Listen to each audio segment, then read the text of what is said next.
வணக்கங்க. இன்னைக்கு நம்ம பார்க்க போகிறது ரொம்பவே வித்தியாசமான ஒரு கேக் ரெசிபி.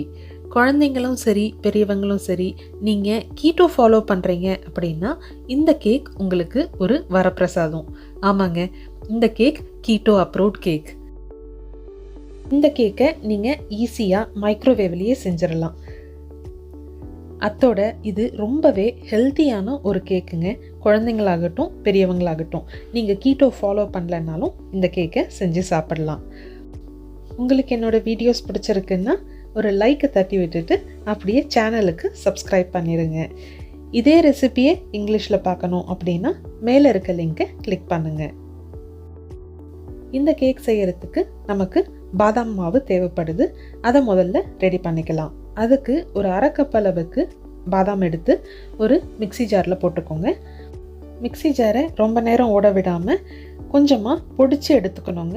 அப்போ தான் நமக்கு பாதாம் மாவு பொடியாக கிடைக்கும். இல்லைன்னா பாதாமில் இருக்க எண்ணெயெல்லாம் வெளியே வந்து உங்களுக்கு அப்படியே மாவு மாதிரி ஆயிரும், சப்பாத்தி மாவு பதத்துக்கு வந்துடும். இப்போது இந்த அரைச்சி வச்சுருக்க பவுடரை ஒரு ஜல்லடையில் போட்டு இந்த மாதிரி நல்லா ஜல்லிச்சு எடுத்துக்கலாம். இதை எப்படி ஜல்லிக்கிறது, எந்த பதத்துக்கு ஜல்லிக்கிறதுங்கிறத காட்டுறதுக்கு நான் இந்த வீடியோவை கொஞ்சம் ஸ்பீடாக்க போகிறேன். முழுசாக பாருங்கள்.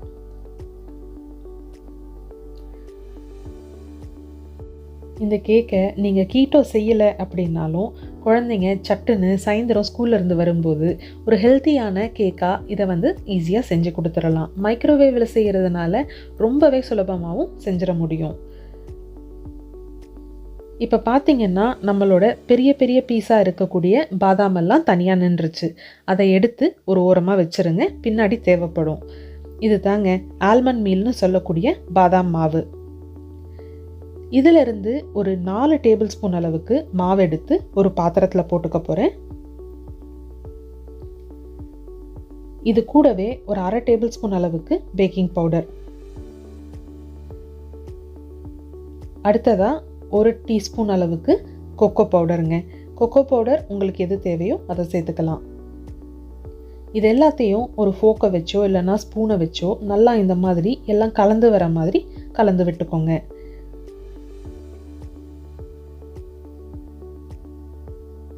நம்ம இதில் சர்க்கரை சேர்க்க போகிறதில்ல. கீட்டோவில் சர்க்கரை சேர்க்கக்கூடாது. அதுக்கு பதிலாக ஆர்டிஃபிஷியல் ஸ்வீட்னர் சேர்க்க போகிறேன். இப்போது அடுத்ததாக ஒரு 2 டேபிள் ஸ்பூன் அளவுக்கு க்ரீம் சேர்த்துக்கலாம். இந்த மாதிரி ஊத்துற கன்சிஸ்டன்சியில் இருக்கக்கூடிய எந்த க்ரீமாக இருந்தாலும் நீங்கள் யூஸ் பண்ணிக்கலாம். அடுத்ததாக நான் இன்னைக்கு மாங்க் ஃப்ரூட் ஸ்வீட்னர் அப்படின்னு சொல்லக்கூடிய கீட்டோ அப்ரூவ்ட் ஸ்வீட்னர் யூஸ் பண்ண போகிறேன். நீங்கள் வேறு எந்த ஸ்வீட்னர் ரெகுலராக கீட்டோவில் யூஸ் பண்ணுறீங்களோ அதையே யூஸ் பண்ணிக்கலாம். 1 டீஸ்பூன் அளவுக்கு அதை சேர்த்துருக்கேன். இது கூடவே வெனிலா எசன்ஸ் 1 டீஸ்பூன். உங்களுக்கு வேறு எசன்ஸு வேறு ஃப்ளேவர் வேணும்னாலும் சேர்த்துக்கலாம். அடுத்ததாக ஒரு முட்டை.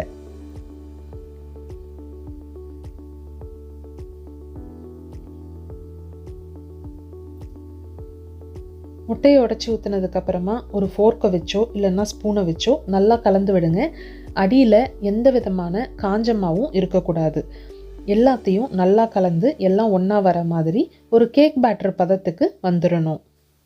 நீங்கள் இதை யாருக்கு வேணாலும் செஞ்சு கொடுத்தீங்கன்னாலும் யாருக்குமே இது நீங்கள் கீட்டோ அப்ரூவ்டு இல்லைன்னா சாதாரண கோதுமை மாவோ இல்லை மைதா மாவோ சேர்த்து செய்யலை அப்படின்னு கண்டுபிடிக்கவே முடியாதுங்க. அந்த அளவுக்கு நம்ம கடைகளில் வாங்கக்கூடிய கேக் மாதிரியே அருமையாக வரும். இப்போது நீங்கள் எந்த பவுலில் வச்சு மைக்ரோவேவில் வைக்க போகிறீங்களோ அந்த பவுலில் கொஞ்சமாக இந்த மாதிரி வெண்ணெயை தடவிக்கலாம். அப்போ தான் நம்மளோட கேக்கு வெந்து வரும்போது கேக் அடிபாகத்தில் ஒட்டாமல் தனியாக வந்துடும். இப்போ நம்ம ரெடி பண்ணி வச்சுருக்க பாத்திரத்தில் நம்மளோட கேக் பேட்டரை மாற்றிக்கலாம்.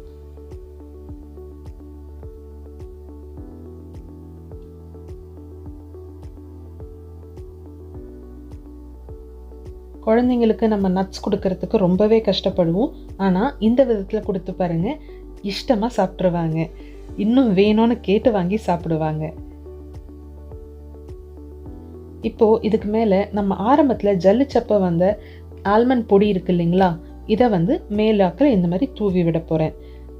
இது நம்மளோட கேக்குக்கு ஒரு அருமையான டெக்ஸ்சரை கொடுக்கும். இது வேண்டாம் அப்படின்னு நினச்சாலும் விட்டுடலாம், ஒன்றும் பிரச்சனை இல்லை.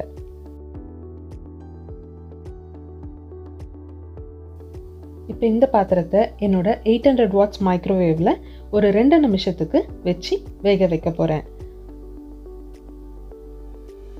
சரியாக 2 நிமிஷம் வச்சு விடுங்க, போதும். 2 நிமிஷம் முடிஞ்சதுக்கப்புறமா பத்திரமா எடுங்க.